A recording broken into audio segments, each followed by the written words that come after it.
In celebration for me hitting 300 subscribers on YouTube, I'm doing daily uploads for the entire week alongside taking video requests in this particular post right here.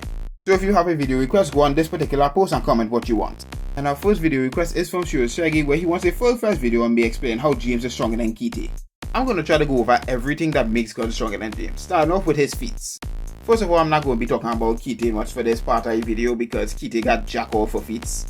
When it comes to feats, I think a lot of people kind of forget that James doesn't really have much feats, and the feats that he does have really isn't all that impressive. His greatest feat is back in Chongniang, where it was a war level feat. The way we can get James above the war level feat is by narrative scaling him above somebody like Vosco, who's the first character to ever have a building level feat in the series. The problem that comes with something like this is that James's performance against, well, the entirety of a much weaker ally is so inferior to Gun's performance against all of the second generations, where all of them are way stronger. For example, in this panel right here, he blocks one of Vosco's attacks. Meanwhile, Gun directly overpowers Vosco's attacks and knocks him out in one clean hit. When he was fighting against the three allied members, he was capable of knocking down Daniel and Vosco, but not Zack because of Zack's Iron Fortress. It is important to note that James was holding back here, but so was Gun against his entire fight against all of the second generation. And the same thing goes for somebody like Kitty, because yes, he did knock out and take down a stronger version of Ally. The problem that lies with this is something that Gun also is capable of doing. In fact, the reason why Gun gets damaged by the second generation and Kitty does not is simply because Gun didn't take any of them seriously. We know this because when he fought Daniel, somebody who is stronger than Vosco, Gun didn't take on one bit of damage, and that was because he was taking Daniel seriously because he respected him as his student. Why he did get damaged by somebody like Vosco because he wasn't taking him seriously. But when Kitty fights, he takes all of his fights seriously, with him only being damaged in the entirety of the series only twice. The only two times Kitty ever takes damage in the series was when he was fighting Sinu, where Sinu hits him with a punch and you can clearly see the bruise on his face because he was distracted because he saw Jake. And when Jinrang was fighting, and Jinrang had to destroy his body to do this. But there is one instance where he does dodge someone, and that's when he was fighting Daniel, and that's because Daniel's stats are extremely high, and higher than somebody like Jinrang's. But when Gun fights a full powered UI Daniel, when he is heavily weakened, Gun was the one dominating the fight. He was overpowering Daniel. Then we go on to narrative scaling, where it gets even worse for James because Gun's narrative is way stronger than somebody like James. Gun has a narrative in the series that he is the guy to beat. If you want to do anything in this series, you have to take down Gun. Charles's entire force isn't James, Gun and Goo, it's just Gun. Gun is the one guy that he needs to beat all of them.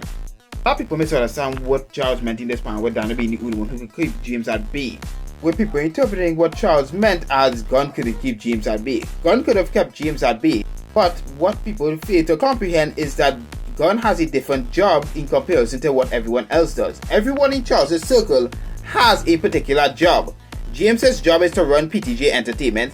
Gun's job is to guard pretty much all the incriminating evidence that could actually put Charles in prison. His job is to collect all the Four Major Crew's money, and Daniel's job would have been to keep James in check because James is too ambitious. Then you get onto the case of the masteries argument, which is once again the story telling us that Gun is stronger than James. Because while yes, you can train your masteries and make it stronger, you have to take note of what happened to when James fought Sungji.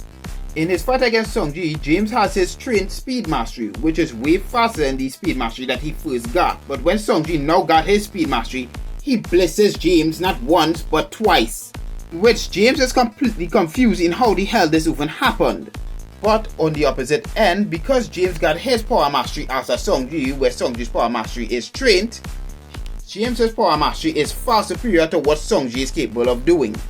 And Gun took about 20 years to get his power and endurance mastery, which wouldn't be all that impressive until you factor in the point that all Gun does is train. He trained for 20 years, and it's stated by Charles the reason why he's called a training genius is not because that he trains relentlessly, he's also very efficient at training. There is no one who is more efficient at training than Gun.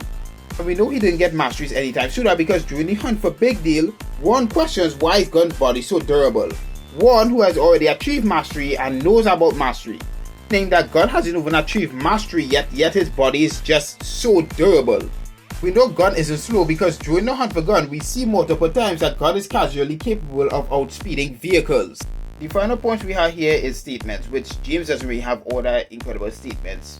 James's statements about him not being able to last long against Gunn and Daniel in their fight doesn't really mean much of anything when you factor in the point that he is talking about a heavily weakened gun, like around about 15 HP gun, and he wouldn't be able to last long against that version of gun in Chong-Niang.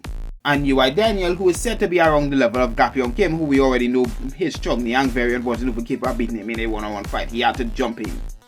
Then when you look at Gunn's end, Gunn's statements are a lot more reliable because Charles himself openly admits he doesn't even know what Gunn is fully capable of, because once again, he's always training.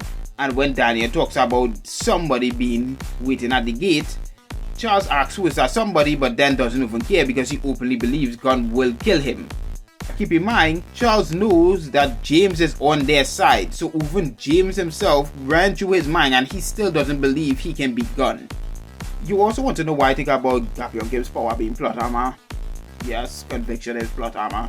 Like, there's no real way to get around that. You also want to know why I think about people who name their account Kite, Negs, Yamazaki Gun or whatever. I really don't care. Like, what you want me to realistically do? Break into the house and point a gun at the head? I actually prefer people like this because this immediately tells me don't debate with them because they're just either biased or just stupid. Well, actually, more times than not, it's just both.